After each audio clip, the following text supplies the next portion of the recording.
Bismillah ar-Rahman ar-Rahim. Salamun alaikum, all the beautiful souls who are watching. Inshallah, this would be the first session of a series called Spiritual Sundays. And if it goes well, inshallah, we'll continue every week on Sundays. And our focus would be on spirituality and especially practical spiritual lessons for healing, for having a better experience of life that could help us live better.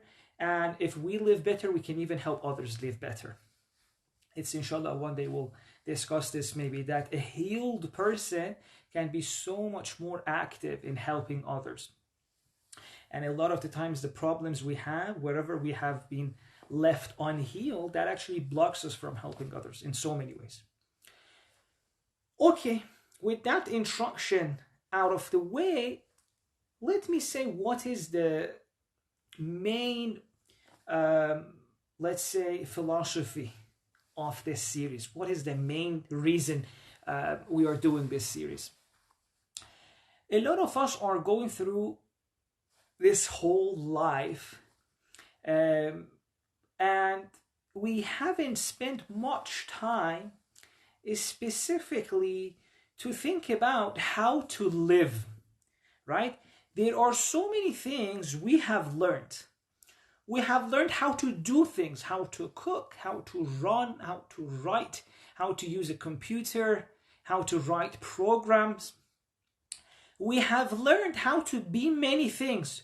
So we've learned how to do things and we've learned to be certain things. We've learned to be a father. We've learned to be a mother. We've learned to be a sister. We've learned to be a doctor, a teacher, an accountant. We've learned to be so many things. So we've spent time, we've gone to school, we've read books, we've watched lectures on how to do things and how to be certain things. But we haven't spent much time learning how to be a human. Not a teacher, not a mother, not a doctor, not a sheikh, not a Muslim, not a writer. No, a human being, a life. How to be alive, how to human, if we can use human as a verb. And because of this, in life, we are facing so many challenges. Our experience of life, our experience as a human being is suffering from the fact that we haven't had much education on how to be a human being. So in so many areas of life, we are experiencing success. I may be a successful business person. I may be a successful politician. I may be a successful author, successful therapist, successful this, successful that. But when I come home, I suffer. I have stresses. I'm not satisfied with my life. I've got worries, right? How many people have been there who reach their goals in their careers, but still the satisfaction in life wasn't there? So we are, a lot of us, either successful in our career or in that thing that we have learned, or on our way to become successful. But are we a successful human being or not?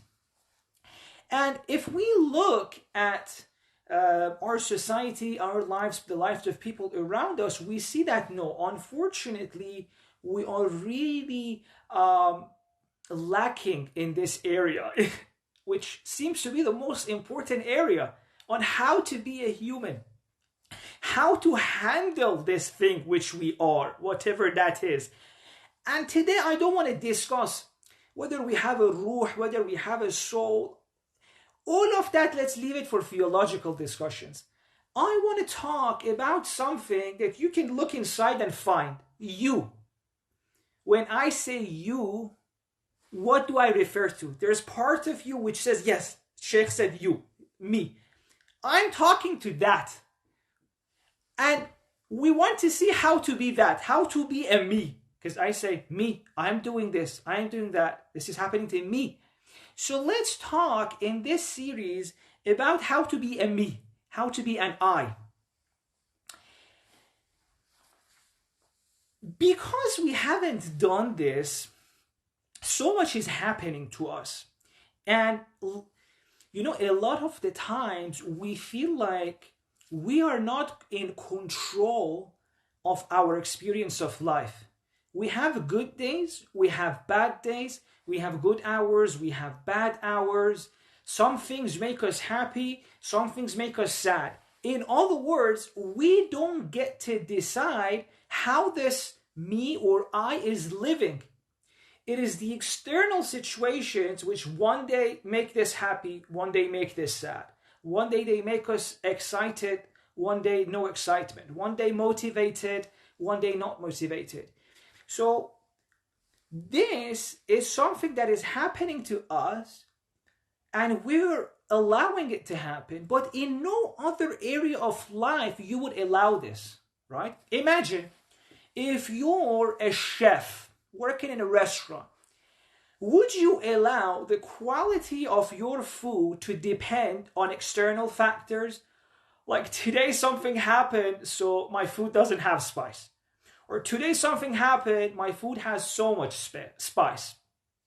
Or as a teacher, okay, today I was coming to the class and I saw, this advertisement, so I want to talk about this topic. Tomorrow I want to talk about that topic. No.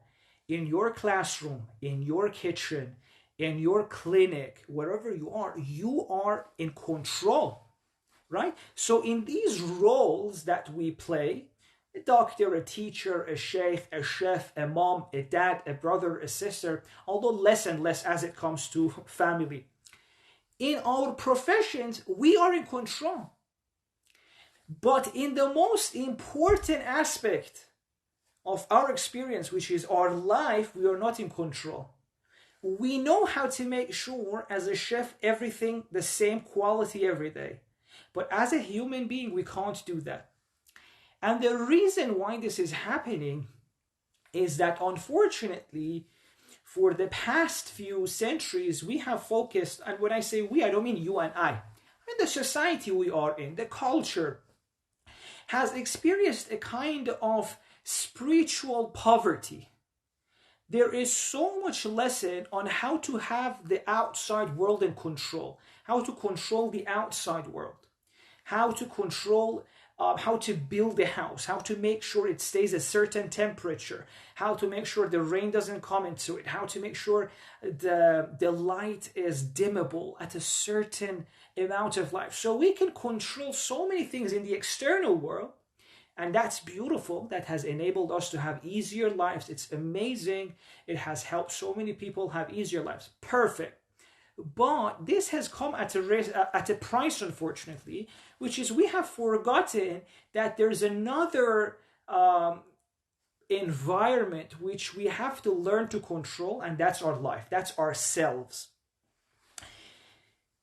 An example that some spiritual teachers give is that the way of when they want to explain how we are living right now, right? They say that as human beings right now, we never take classes on how to be a person, how to live a life, how to act as a person with mind, with thoughts, with emotions. So they give this example that it's as if there is this very fast car. Imagine one of these cars, which is for a race. Very fast car is going down a slope in a very tricky road. On one side, there's a hill. On the other side, there is a mountain, and this car is going very fast.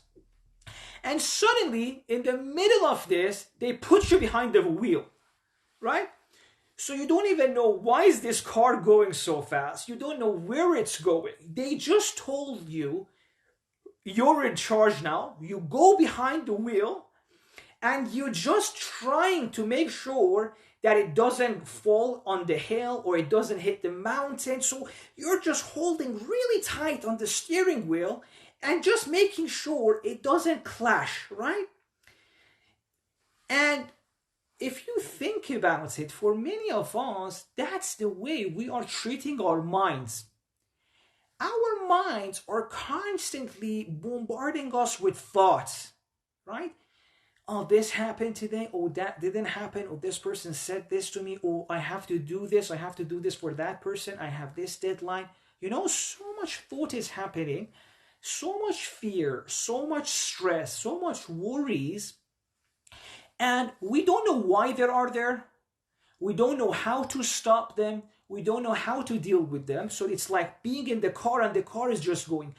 All we are trying to do right now with our life is to make sure we don't fall into the hill or we don't hit the mountain, right? So all we're trying to do is to make sure these thoughts in our head don't drive us crazy. So we get stressed and we don't think that it's possible to live without stress. So all we're trying to do is, how can I answer this? Some of us try to eat our way out. Some of us, become addicted to a certain thing. There are so many things we do in life, but it's all in order to stop these thoughts, these worries, these fears, this stress. And the reality of it is that it is possible to learn how to handle this car, and instead of just having a very stressful ride where you just have to be careful you don't hit things, you can instead learn to enjoy the ride. You can take the car to wherever you want. If you want the car to go there, you should decide where it goes. You should decide how fast it goes. You may even decide to go fast and enjoy the speed, but not with stress, out of your own choice. So the spiritual teachers would say that you should have the same kind of control over yourself, all the aspects you have. So over your thoughts, your emotions, your desires, all of this should be under your control. You don't need to let go of anything, right? It's not about don't have desires. No, it's be in control. And now, a lot of you may say, well, we have tried this. It's not like we didn't want to do this. No, who doesn't want to be in control? But it just didn't work. It's not possible. I've tried, it didn't work. And I agree. And the reason for that is, as I explained, we are living in a culture, in a tradition, and this doesn't have anything to do with any specific group. Unfortunately, most communities are going through this. And that is what I call the spiritual poverty, this detachment from the gems in a tradition. When a tradition becomes too much formal, too much literal, too much focused on the exterior as opposed to the interior, spiritual deprivation, spiritual poverty is bound to happen. So we have all searched, I agree. We've all searched, but we haven't reached answers. And the way we know that is true is that we look at around us and we see that this is true for many people. Many people are not in control of their thoughts, their emotions. Life is happening to them. And of course, we're on a spectrum of this. For some of us, it's tougher, and that could be for many different reasons. It could be genetic predispositions. It could be our environment. It could be our upbringing. For so many reasons, we could be on a very different spectrum of how we're experiencing life. But all we know is that for most part, we're not in control of our experience of life. And this has to stop. This has led to what? This has led to this fact that for us, for many human beings, peace has not, is no longer a quality of life. Peace is a dream. Peace is a wish. So many of us, we say, you know what, if I do this, if I learn that, if I go to this workshop, if I achieve this, maybe when I'm 30, maybe when I'm 40, maybe when I'm 50, I'll finally have a peaceful life. So peace has turned into something that we're hoping to achieve at the end of our life. And the sad reality is that even then we don't reach it, right? We think by 30 we'll be peaceful, by 40, by 50, if I have this, if I get married, if I have a child, if I get this promotion, if I go to this workshop. But we look around us, we see, no, many people, even at the time that they're leaving this world, they still haven't experienced peace of mind, peace of heart. So we say, rest in peace, right? So at least after you die, be peaceful. So peace, which was meant to be a quality of life, has turned into a wish for us when people leave this world. Rest in peace. Whereas you can live in peace. We don't need to wait to die to be in rest. Rest in peace, or being in peace, or having peace in life, is a very basic quality that every single life should have, and it can have, and it will have, inshallah. The only thing stopping us from having that peace of life, peace of heart, peace of mind every day of our life is that we still haven't learned how to be a human being. And inshallah, as I said, in these sessions, so every Sunday, this would be the main theme that we're talking about. How can we be a human being? How to human as a verb. How to live a life, not just how to live a life, how to be alive. We are life. How to be alive. And we have plenty of hadiths from our imams, verses in the Quran that say a person, as a result of their journey of healing, spiritual healing, will get to a place where they will experience a kind of pleasant experience, a kind of satisfaction with life, a kind of peace every day of our life, every day of their life. And now we know that that is not the case, right? Many of us haven't had even 24 hours of non-stop peace, right? Think about your life. Do you remember a 24-hour of uninterrupted peace and happiness? Or has it always been that it's like 30 minutes of peace disturbed by a news, disturbed by a thought, disturbed by worry, right?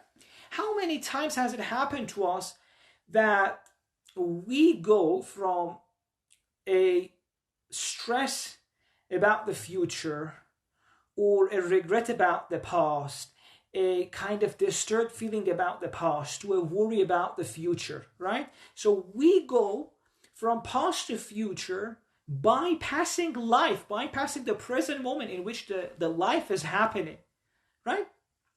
And this is why, again, a lot of our spiritual teachers say that most of us don't actually live in this universe. We are living in our own created bubble. A bubble created by our minds, by our thoughts, by our emotions, right? I want to give you an example so it becomes more clear. You may have heard of this experiment. It was a very interesting experiment done a few years ago. They told the person, go on your phone and, for example, check a certain app, right? Go on your phone and check a certain app. So the person would go and check an app. And then they would tell that person, okay, what time is it? And then the person would say, I don't know what time is it. They said, you know what? You just looked at your phone. You unlocked it. Most phones, if not every single phone, has the clock written, the time written on top of it. So it's impossible for you not to have seen the time when you went to check that app. But did you see it? No. Huh? Why did that happen? Your attention was not on that. So even though your eyes fell on it, right? So your glance fell upon the place where it said the time. But your attention was somewhere else. Your attention was only to unlock the phone and check the time. So you didn't see the time. Now I'm going to say that this is happening to us with the whole universe, with life itself. If our attention is on our thoughts, if our attention is on our worries, our stress, life can literally happen in front of us and we won't see it. Just because something is in front of you doesn't mean you see it, right? And you can try that for yourself. Now, even now, many of you may have checked if you had a second phone, or later on. Even after people are told about this, they open their phone and they see the time. They're like, I saw the time, right? And then they put their phone down. What they don't know is that, well, the date was also written usually next to it. Did you see the date? No. Even when you were told that there is such a thing going on and you went and you checked the time, you didn't check the date, right? You missed it because that's not what you cared about. That's not where your attention was. Now, the same thing happens to us every day on a daily basis to different degrees. We're living here. We're living with our families. We're living with our friends. We're living in a city next to trees, next to everything, but we don't see them if our attention is not there. So you can literally come home as a father, as a mother, as a brother, as a husband, as a wife, come home. But if your attention is, for example, on what happened at work that day, or what you're going to do in work tomorrow, if your attention is somewhere else, your child may be sitting in front of you, or your wife may be in front of you, sitting in the next room. But the child, the husband, the wife is going to be like the time on the phone. You looked at it to unlock the phone, but you didn't see the time. So you looked at your wife, you looked at your child, you looked at your husband, but you didn't see them, right? Your glance fell upon them. They were in front of your eyes, but you didn't see them. You didn't experience them. And how many times has it happened to us that one of the family members experiences something, goes through something, and no one realizes for a few days? Even though as human beings we have an amazing potential just by looking at someone, or just even by being next to someone, to experience what they're going through, right? And especially with family members, this is stronger. But all of us, we are so much stuck into this world we've created. A lot of the times it happens, one of the partners is going through a difficulty and no one even notices. It can go for a month, for 2 months. No one notices. And now, for example, someone may say that, well, it was difficult to see. Well, it wasn't difficult. Yes, it is difficult if your attention is somewhere else, but if your attention is still on the person, it's not difficult. How do we know so? Hasn't it happened to you, or haven't you seen this? A person is going through difficulty in their family, and the people who are meant to see, they don't see, because they've gotten so much used to seeing each other, they're no longer seeing each other, right? They're like, okay, it's like as if there's nothing new left to see, even though a human being is every second fresh. You can never see a person enough. But in so many times, we stop seeing each other after a while. We stop experiencing life. We go in the world we've created in our minds. And so a person has a problem, no one notices in their family for a month or 2 months, but they go and suddenly, one of their very close friends, they see each other after maybe 2 months, after 3 months. The friend immediately looks at this person and says, what's wrong? What have you been going through? Why does the friend immediately realize? Because this friend, he or she, has been waiting 2 months to see this person. So when they're finally together, where is the attention? All the attention is on this person. And when your attention is with someone, all it takes is a few seconds to understand what they're going through, right? So this is another thing which is happening to us. We are in this world, but we are not living in this world. We are living in a world created by our mind and our emotions. Now, I'm going to ask you a question. Who created this universe? Right? Well, if we're a Muslim, we believe that God created it. Bismillah ar-Rahman ar-Rahim. So the real world is created by a very loving and generous creator. But we're not living in that. We are living in a world created by our mind. Now, the question is, which universe do you want to live in? Which world? Do you want to live in a world created by God? Or do you want to live in a world created by your mind and your emotions? Because most of us have chosen to live in the second one. Or, let me correct myself. Maybe we haven't chosen, but we don't know any other way. We don't know how to step out of this world created by our mind and enter into this world created by Ar-Rahman Ar-Rahim. And it's obvious that we're not living in the world created by God. Because if you're living in a world created by Ar-Rahman, the most loving, who is love, how should your experience be? Imagine if you go to a friend's house who's a very generous friend, very hospitable, cooks amazing food, creates the best entertainment. If you go to this person's house, loving, generous, entertaining, What should your experience be? Your experience be happiness, connection, love, bliss, gratitude, right? Now, imagine you go to this person's friend, to this friend's house, but just before getting there, you receive a phone call. You receive a phone call and they give you a bad news. Like, you know what, the promotion you wanted didn't happen, or this.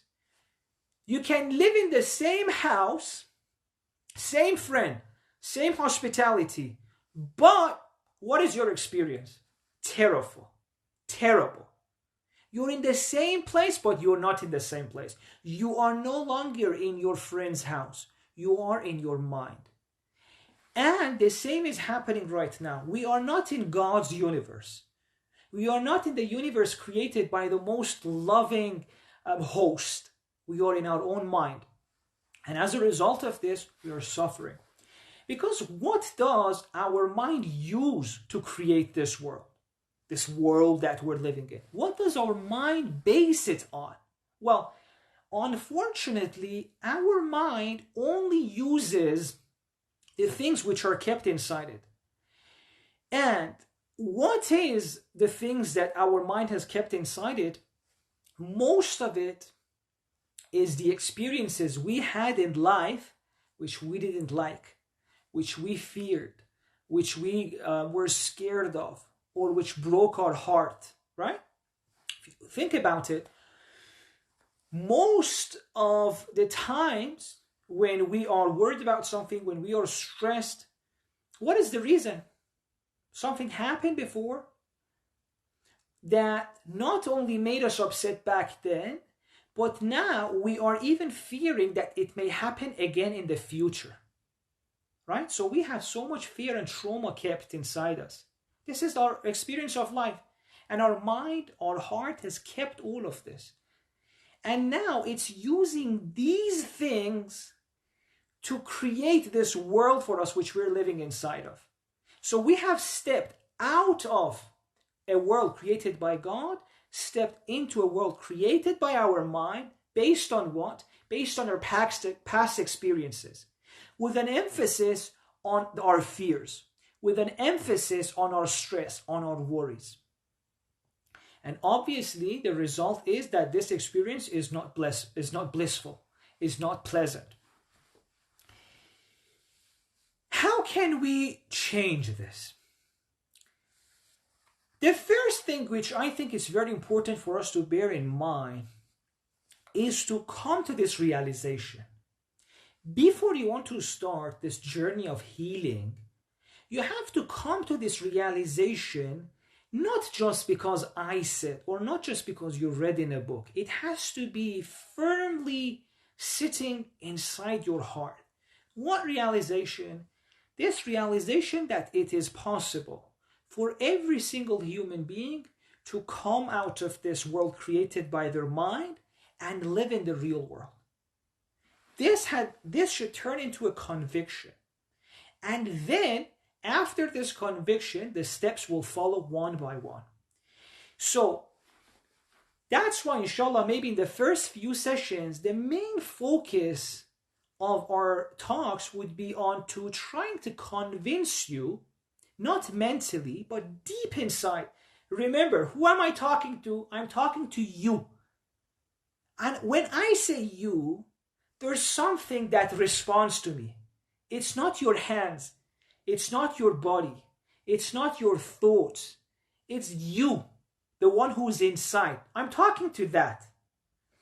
So, we are going to learn and to be convinced deep inside from where we are that it is possible to have a peaceful life. It is possible not to live in a life run by our thoughts and emotions. Now, as we go on, one of the themes that inshallah we will talk about is that in the same way that your hand is in your control, at least for most of us, if we are healthy in our hand, the hand is in our control, right? If it's okay, please right now do this with me. If physically you're capable, move your hand How easy it is. Stop it right here. Stop it right here. Bring it lower. Bring it up. Who is in control? You, the one inside. You can have the same control on your mind. The same control on your mind.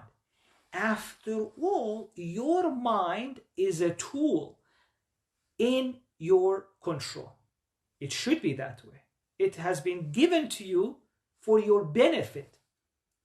In the same way that you have this hand and you know how to use it, you hold your phone with it, you hold the water of bottle, right? It's a blessing, isn't it? You can do so many things with it. Imagine if due to an illness or something, you didn't have control. It would move on its own accord. Well, obviously, it would create some difficulties.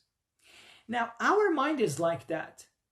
Even though it was a tool created for our benefit, but right now, it is not in our control. So it's going to places, right? It's going this way, it's going that way. And obviously, no matter how amazing a tool is, as soon as it doesn't take command from you, it becomes a trouble instead of a blessing. But this doesn't mean that our mind is a bad thing. No, perhaps it's one of most important, powerful tools that God has given us. It's very powerful. It's what enabled us to create all this greatness in this world. It what enabled us to think about future, plan for future. So this mind is a great tool. The only problem we have right now is that it's not fully in our control, right? Think about it. Most of the times, if not all the times, your experience of life was disturbed. You were not happy. What was happening? It was either you had a fear, you had a negative thought, oh, what if this happens? Or maybe someone said to you, right? For example, this happens a lot. We're driving, a person is rude to us. And we come home, the person is no longer in the room. But our mind keeps replaying that. Or we had an argument with a friend, with a partner, our mind keeps repeating that. Or keeps thinking about a worry, or keeps stressing about something which is going to happen, or stressing about a deadline. So most of the suffering we experience on a daily basis is created by this mind. If it just stopped whenever we wanted to stop, life would have been so much easier, right? If any time you wanted to stop thinking about a topic, you were able to. Imagine negative thoughts come and you say, okay, I want to stop thinking about this. And it happened. Imagine someone was rude to you, said something to you. You came home and said, you know what, now I'm with my children. Now I'm with my wife. Now I'm with my mother. I don't want to think about the person who was rude to me an hour ago. Why should I bring that to home? I want to stop thinking about it. I'm not saying do this because I know it's not possible right now for you. But I'm saying if it was possible, wouldn't it be amazing? Wouldn't your experience of life suddenly change so much? Now, it can happen. So the problem we have right now is that this amazing tool, the mind, which is created for our benefit, we haven't learned how to use it. So it's creating some troubles. It thinks about whatever it thinks. It brings whatever negative thoughts. The same is also with our emotions. A fear comes and it stays. Or a heartbreak comes, right? Maybe we had a relationship and it finished. Or maybe we had a friendship and it finished, ended.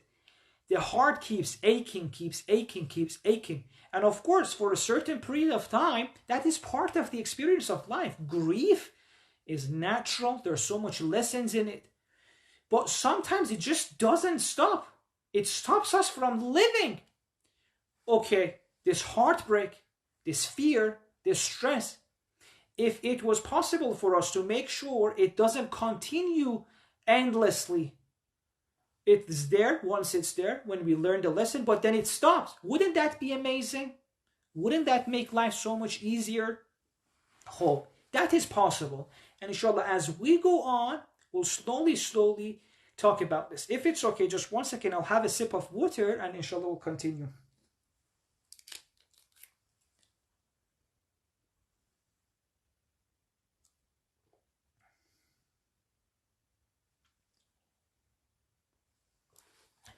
Okay.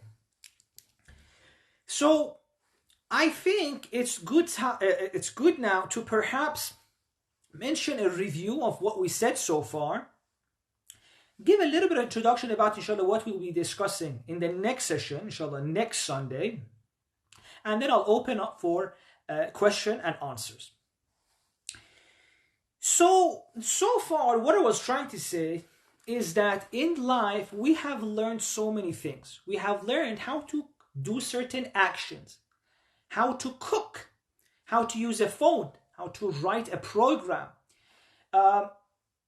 In addition to the actions we have learned, we have also learned how to play certain roles, how to be a sheikh, how to be a businessman, how to be a lawyer, how to be a doctor. And in all of these things that we have learned, we are in control and we are successful. If you look at, for example, a chef, she or he has learned to be in control. The food every day has a quality, the same quality. A teacher is in control, in charge of the classroom. He or she teaches whatever they want in that room. It's not like today they teach this thing and then tomorrow, if they saw something, they'll start teaching about something else. No. So in these actions that we've learned and in these roles that we've learned to play, we are in charge, we are in control, we are successful. But we are not successful in how to be a human, in how to live a happy life. We can have a successful life if our measure is how successful we are in the roles we play as a lawyer, as a teacher, as a doctor, as a sheikh, etc. But how successful are we as a human being? How successful are we in experiencing life, in enjoying life, in enjoying our family members, in enjoying the beauties of this world, in helping others? In many of these things, unfortunately, we haven't had enough training. We haven't learned how to be a human. We haven't learned how to be alive. And as I said, I am not trying to blame us. No, unfortunately, this information about how to be a successful human being, how to be a human, we haven't learned how to be us. And this information has not been readily available. It's not like we didn't search. But unfortunately, we're in a community, in a society, in a culture which is experiencing spiritual poverty. It wasn't always the case like this. If we had so many times in our history that such information about how to live a life, how to control your mind, how to control your heart, these kind of information was readily available. It was taught to a child. So by the time you were 15, 16, you already knew so much of what was needed to not be the servant of your mind, but have your mind in control and have your heart in control. So the reason why it feels difficult, it's not that it's an impossible task, is that our culture, unfortunately, is spiritually poor. And religion, which is meant to fill this place, give these kind of spiritual teachings, unfortunately, has become a little bit formal, too much focused on certain things, losing so many of its aspects.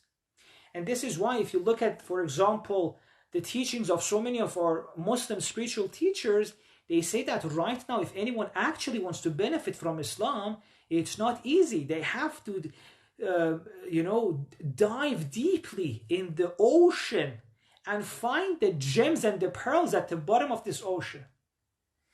And don't get shocked by this. Just look around yourself and see how many people are living spiritual, happy, peaceful lives. Isn't peace something that we're just looking for in the next world? All of these things, all of these teachings are there. All we need to do is to look deeper, look for the gems, and then you will see that these things, which right now I may say, and you may be shocked, you may find it difficult, they're very, very easier than you expect. It is not a crazy, impossible task to have your mind in control. No. The only reason we didn't do it so far is that no one taught us well, right? So today I spoke a little bit about this idea that we're not living inside the world created by God. We are living in the world created by our minds. Small bubble created by our minds, with our thoughts, with our fears, with our emotions. And again, I said that wherever your attention is, you can only see that. You are blinded to everything else. Right now even, you're paying your attention to this phone, so even the things here, right, a little bit to this angle and a little bit to that angle, you can't see. Even there are certain things in the room, in your room, right next to the phone, which the light even reaches your eye, but still you don't see them. Or even if you see them, you're not seeing them. This is just an example to show you that it's very possible to be somewhere and not see it. Be somewhere and not be there. To be with your family and not be with them. To look at your children and not see them. And the worst thing of all is to be with yourself and not be with yourself. To be so much occupied with the thoughts, with the fears, that you never experienced yourself. Isn't it very sad that for a human being, which is God's most beautiful creation, God says, فَتَبَارَكَ اللَّهُ أَحْسَنَ الْخَالِقِينَ.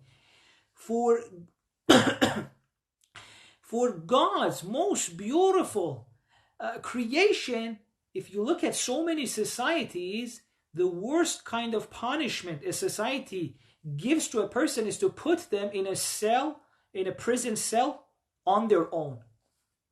Right? So to be with ourselves has become the worst punishment. Why? Because even when we are with ourselves, we're not with ourselves. We are in that world created by our mind. Right? So when they put a person in a prison cell, they haven't given them the advantage of gaining self-knowledge. No. Because you can be alone for 10 years and never gain any self-knowledge. Never be with yourself, but rather be with your thoughts. And your thoughts are not you. We said your thoughts are a result of the experiences you've had, the accumulations you've had. Your mind is meant to be a tool in your hand. So we spoke about that with regards to mind. Inshallah, next week I'll speak a little bit about desires. How desires also should be in our hand. And I'll also maybe talk a little bit about the wrong spiritual teachings out there. Because with the mind, for example, one of the wrong idea out there is that you can control your mind by forcing it. So, for example, they say, if you don't want to think about this thing, then stop thinking about it, right? Or don't think about that. Or don't, have this fantasy.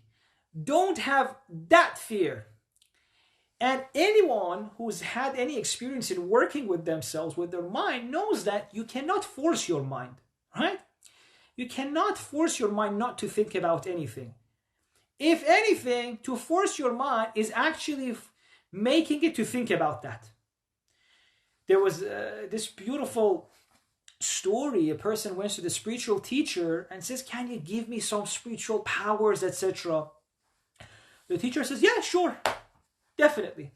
Just go to that place next to the river, perform ghusl, come out of the river, and just say these few dhikrs, just three lines, but don't think about a certain thing.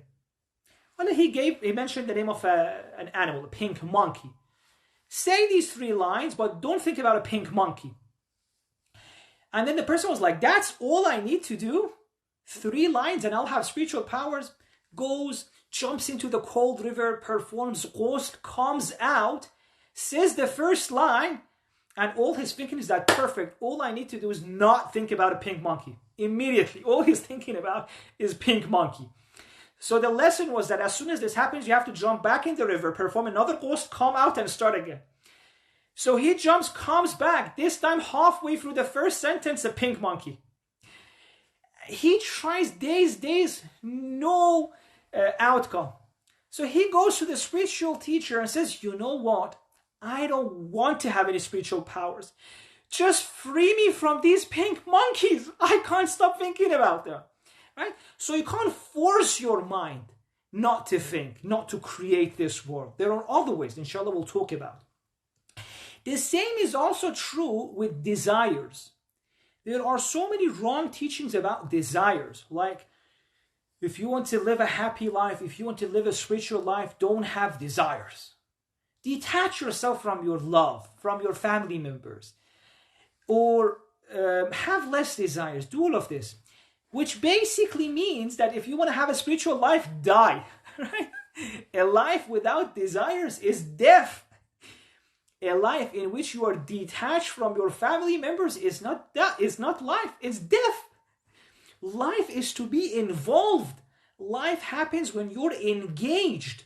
The only problem is that sometimes we get tangled. Sometimes a desire runs even when we don't want it to run. That's the problem, not the desire itself. So inshallah, we'll talk about this in the next week, next Sunday. But I think now we have around 10 minutes time for some question and answers, if you have any questions. Otherwise, inshallah, we'll continue next week for our topic on Spiritual Sundays, how to be a human. Turn on commenting. Okay, so if you have any points, if you have any questions, if you have also any suggestions regarding the time for the next session, because today we started at 11 p.m. UK time. Is this a good time? Should we start earlier? And also, if you want to, inshallah, watch the whole video, it would be uploaded on YouTube. So if you want to share it with your friends, or if you want to watch it later, inshallah, it's going to be on YouTube. The Non-Snoozers channel will put the link, inshallah, on Instagram as well. So if you have any questions, I'm at your service. Otherwise, inshallah, we can perhaps continue next week.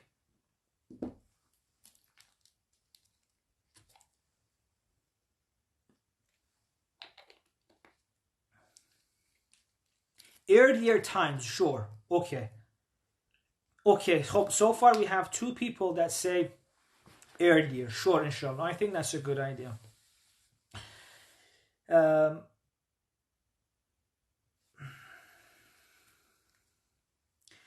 About kids, inshallah, we'll talk. We'll talk one session fully about how to help our children. Definitely, I'll talk about that. That needs a long session. Inshallah, in this series, we'll definitely talk about that, because a lot of the patterns we learn, a lot of the wounds we have are actually from our childhood. And you can't believe how deeply our experience of life is rooted in our childhood. So one of actually my teachers, who's an amazing psychologist, expert, who's an expert on healing, was giving this example that there was this person who had abandonment issues, fear of being abandoned, fear of not being loved by, even in a loving relationship, this person was never feeling safe, connected, always fear. And then through their sessions of healing, they realized the root of it was an experience in childhood. And I just want to show you how simple trauma can be. Like when we say past experiences, it doesn't necessarily have to be a very terrible event. Even sometimes a small event can cause a trauma for a child. So all this was based on, at the age of, 4 or 5, this person was playing with their siblings and cousins. This person was the youngest among the group.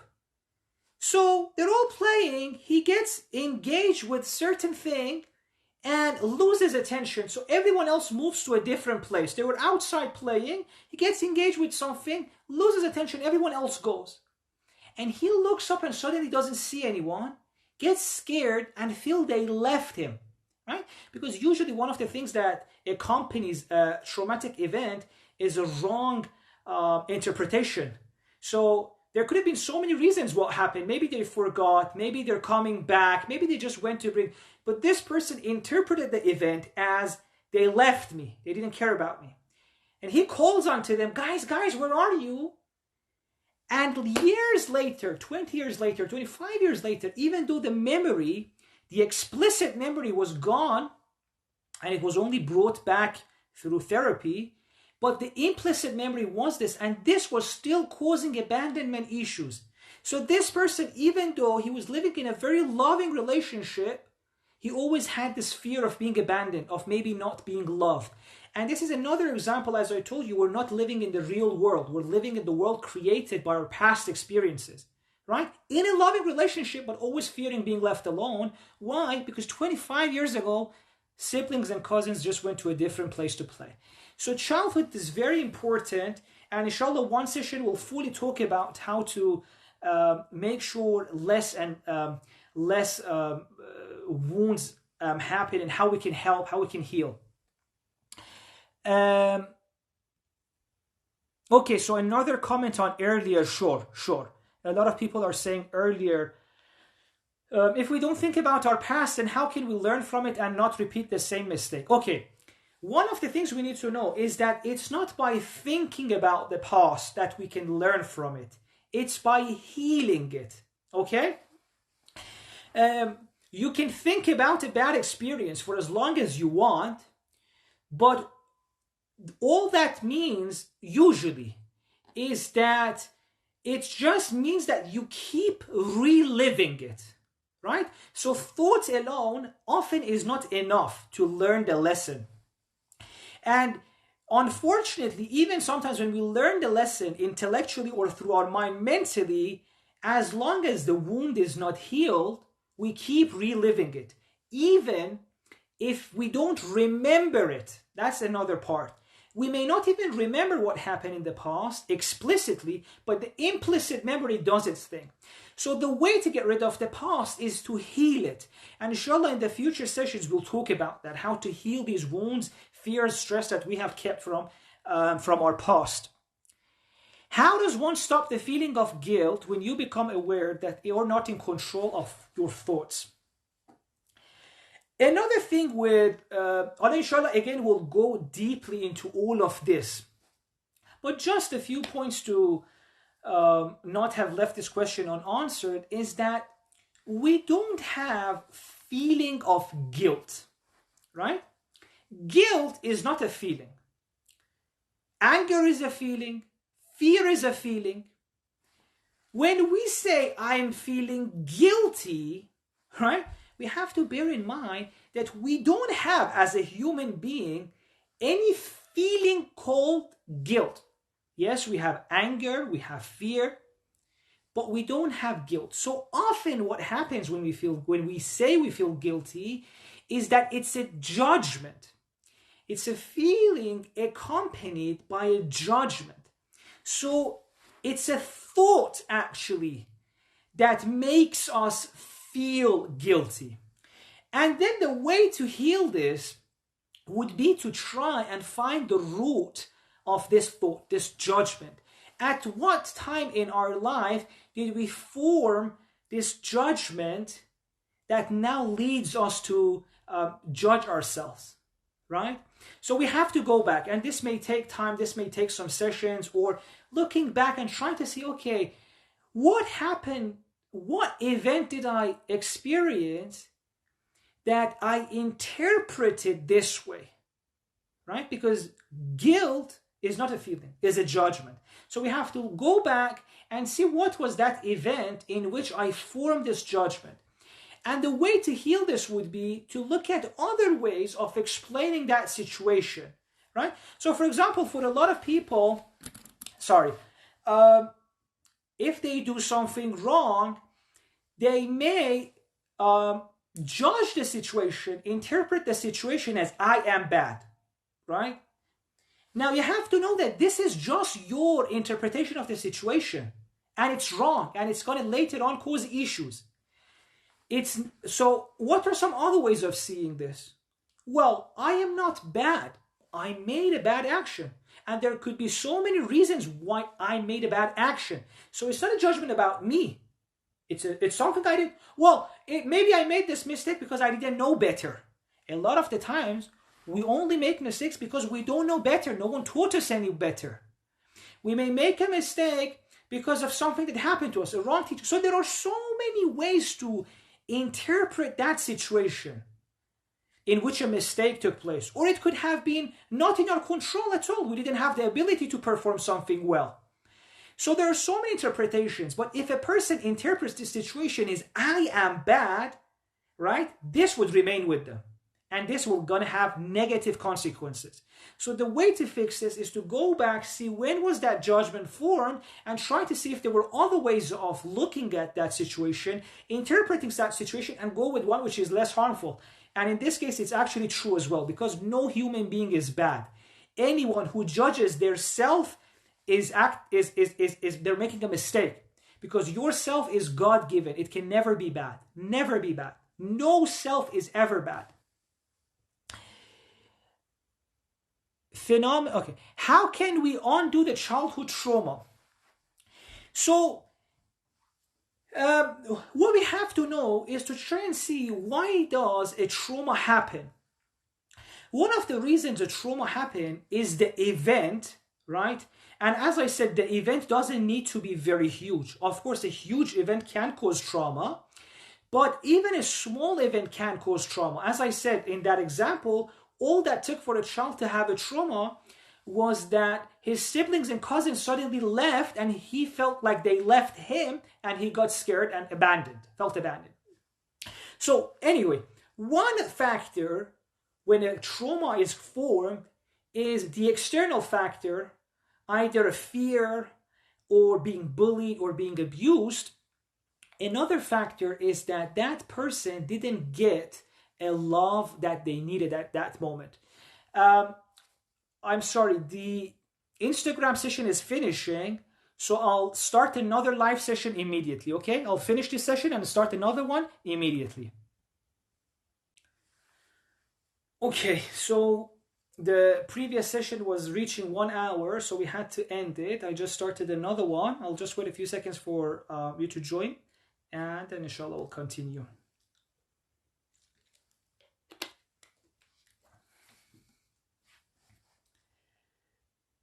Okay, so we were talking about how to heal a childhood trauma, and I said in order to heal it, first we need to know how does a trauma gets formed. So we said one factor is the external event, right? It could be bullying, it could be abuse, it could be being abandoned, it could be a wrong interpretation of what's happening outside. So that's one thing, the external situation. But one of the very important points that the psychologists or expert in healing emphasize always is that trauma doesn't happen only because of the external situation. There is another factor often, and that is this person at that time had a need which was not met. Let me explain this. So imagine if there's a person in high school or in primary school, and he or she has had a very bad day. Like the bully in the classroom bullied her. Now, we said even a small bullying can cause trauma. It doesn't have to be a very physical. No, even a few words can cause trauma. But if this person, after having this experience, could have an environment in which he or she could express this and receive what he or she needs, then that terrible event, as bad as it is, it's not going to leave a very long mark. So they say that if, for example, a girl or a boy in primary school gets bullied, but then they can go among their close friends who are, understanding, and he or she can express the situation, they can give her attention, love, the same act will not turn into a trauma that would remain with the person, right? Or if, for example, the child could go home, share the experience with parents, and parents are careful to make sure they pay the attention, make sure the need is met. And of course, the need depends on the external factor. If he felt, for example, that they're not worthy, you got to give love. If feared, you got to create safety, right? So based on the situation, they have a need right now, right? Their understanding of the world is that, for example, the world is not a safe place. So if immediately they can go to a place and feel that safety, it wouldn't lead into a wound or a trauma that remains with them for the rest of their life. Now, unfortunately, well, for many people, this doesn't happen for one reason or another. And it doesn't mean that the parents are not loving or enough. This is not at all about blaming anyone. For 101 reasons, a person may not get what they need at that time. And this may stay with them for 25 years, 30 years. Now, how to heal it?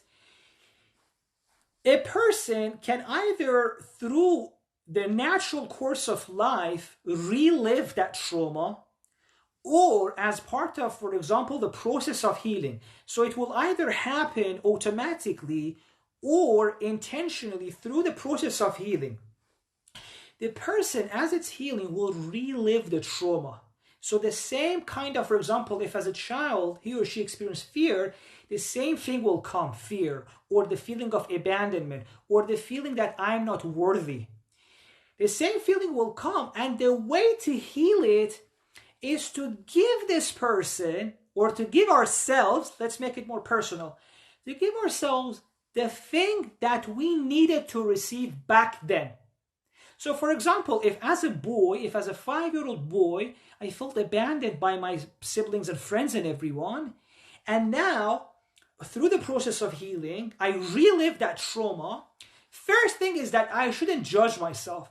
I shouldn't think just because I'm a 30-year-old person, so it's stupid to allow an experience of my 5-year-old self affecting my life. No. I am not living that trauma as a 30-year-old. No, I am still experiencing it with the emotions of a 5-year-old, right? So in any trauma, this is very important to realize that you are, with regards to that trauma, stuck at the age in which that happened, at the emotional maturity and intellectual maturity at which that happened. So you can't think yourself out of it, right? So if at, for example, the age of 5, you felt abandoned, now you can't tell yourself, well, like, dude, you've got a family and all of that, you're not abandoned, so let go. No. You have to see what would that 5-year-old need to receive at that time and give that to yourself. Now, and usually, of course, it's best for healing to take place with company, in the company of a person who loves. Now, that could be a therapist who you trust and you've connected to, or it could be a family member who knows what they're doing. And so if you relive the trauma comes back and you receive what you needed to receive back then from a loving company, slowly it will get healed, and you'll learn to let go of the judgment you formed back then. And this is very important. We have to know that. Oh, by the way, I just realized we unfortunately lost the questions from the previous live sessions. So, yes. And we have to know that if we don't do this ourselves, by the way, don't think that, as I said again, that, no, I didn't have a bad childhood, so I don't have trauma. Most of us do. And as I said, it could be a very small thing. And when something like that has happened, it means that we lost part of ourselves back then. So part of our life is stuck there. And that's why actually a lot of us, we don't feel that much, agility, that much alive. Because most of us, we have part of ourself or life stuck in previous incidents. And each of them that you heal, you suddenly feel like it's as if part of yourself is released and comes back to you. Part of yourself was stuck in the past, suddenly comes back and you feel more alive. So it's a very important thing. Inshallah, we'll talk more about healing in future sessions.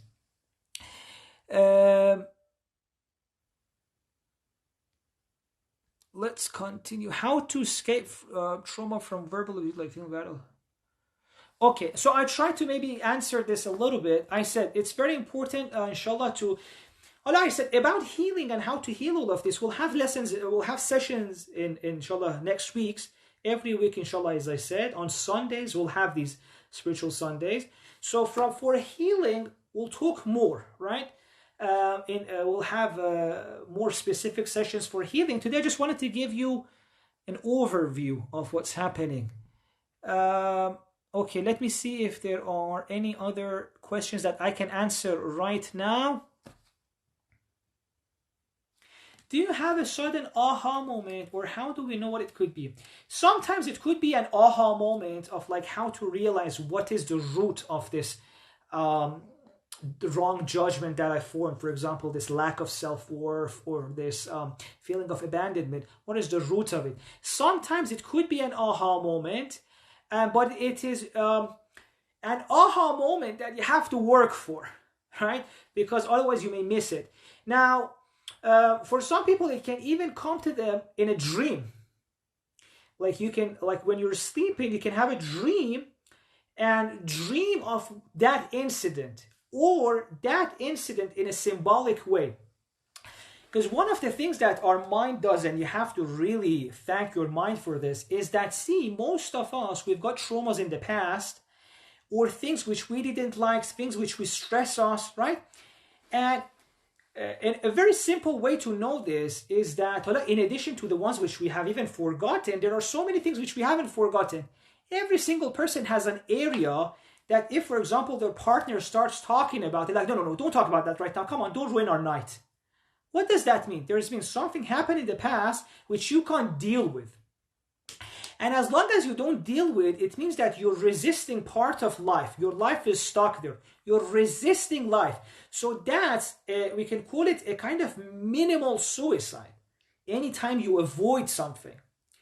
So a lot of the times what happens in our dreams is that our mind tries to bring these things that we are avoiding back to our attention so that we stop resisting them, we learn the lesson from them and let them go. But sometimes what it wants to teach us is, again, as we said, we resist it when being alive, when being awake. So we're going to be resisting it when we're asleep as well. So what it does is that it symbolizes this. So it brings the thing that you're resisting in your attention, but through codes. So that's why you may look at your dream and it doesn't make sense. Like, okay, what is this and what is that? You know? So that's basically your mind's way of doing two things at the same time. Bringing to your attention the thing that you're resisting so that learn it and let go so you can heal. But at the same time, in a way which is a little bit mysterious so that you don't resist it immediately.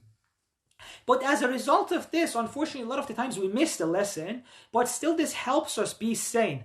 That's why they say if you don't sleep, if you don't dream, after a few days you go crazy and you may even die. So it's a very beautiful thing, dreams.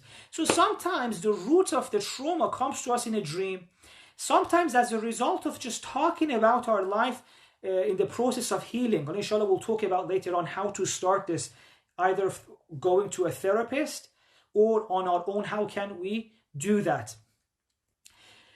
Can it be healed, worked through on meditation? So for many people, meditation can be very helpful, although now studies are showing that meditation doesn't work for everyone. It apparently works for around 90% of people. There are some people who meditation may increase their anxiety. But for most people, around 90% of people, meditation can actually be a very good tool. But again, that even meditation has so many different types. So inshallah, maybe we can even talk one session about what are the different types of meditation and how can we meditate and get the maximum benefit from it. But yes, for many people, that's an amazing part of this process. Because one of the things that meditation helps a person realize, and not just realize, learn with their self, is this detachment from the thoughts. And as we said, one of the main problems we have is that we're living in a world created by our thoughts and emotions. Whereas in your meditation, you learn to distance yourself from the thoughts and observe it. And the first beautiful thing about this is that you realize, oh my God, I'm not my thoughts. That's a beautiful step. I'm not my thoughts. I'm observing them. I'm separate. I can be in control of them. So slowly, slowly, as a person meditates, they'll slowly, slowly take more control of their mind. And of course, one session will talk about the different types of meditation and how it can benefit us more.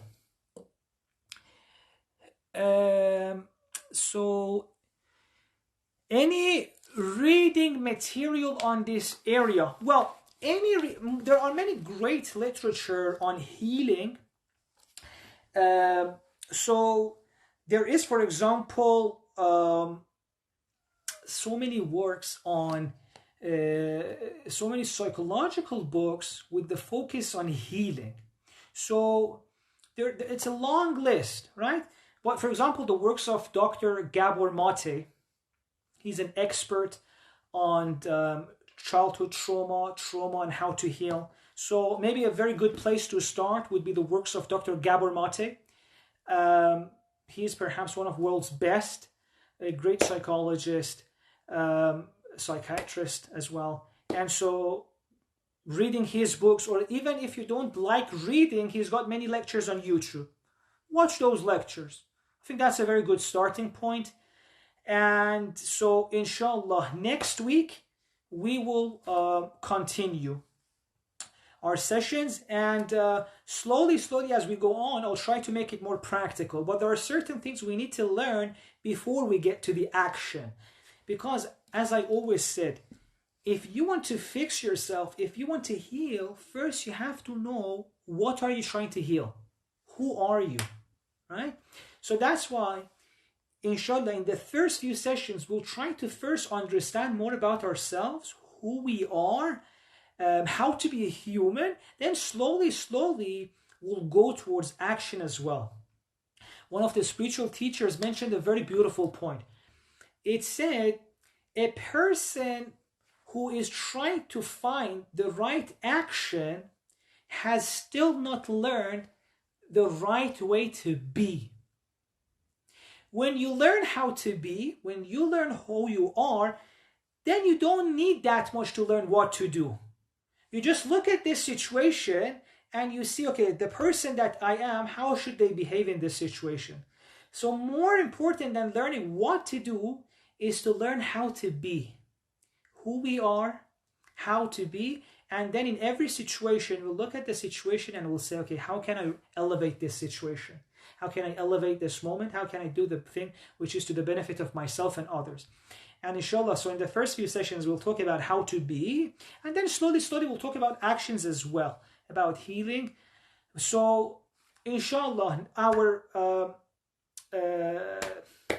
I'm losing the word. In Farsi, we say our qarar.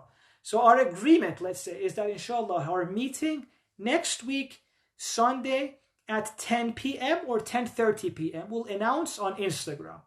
And if you want to watch this video, inshallah, it will be uploaded on YouTube, the Non-Snoozers channel, and you can watch it there, or if you want to share it with others. Thank you so much for joining us, and I hope, inshallah, we can have a lovely journey together on Sundays. See you, inshallah, next week.